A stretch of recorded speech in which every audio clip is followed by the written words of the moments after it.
Magandang araw! Magluto naman tayo ngayon ng pork binagoongan.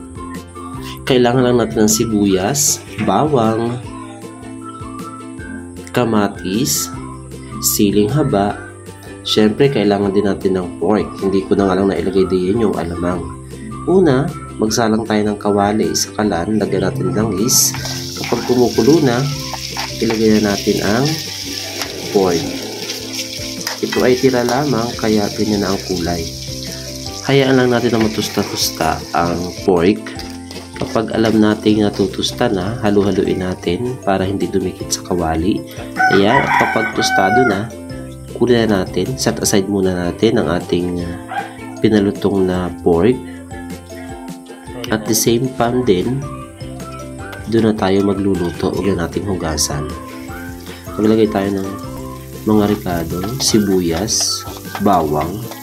Then kapag ito ay medyo luto na, lagyan na natin ang kamatis. Lutuin lang natin ang kamatis. Mas maganda sa kamatis sana kung ito ay hinog na hinog. Ayan. Kapag nailagay na, ilagay na natin ang alamang. Yan. Ilagay na natin ang alamang. At halu-haluin lang natin. Kapag alam nating luto na ang alamang, lagyan natin ng soy sauce.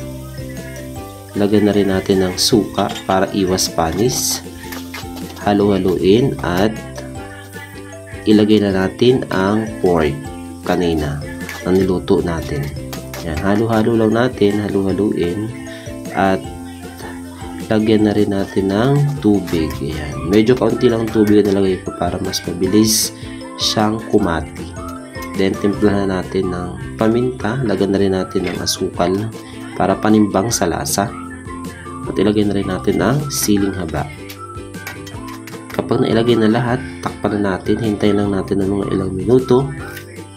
Lasahan, tikman, at tadan! Luto na po ang ating pork binagoongan. Ganun lang kadali magluto ng pork binagoongan.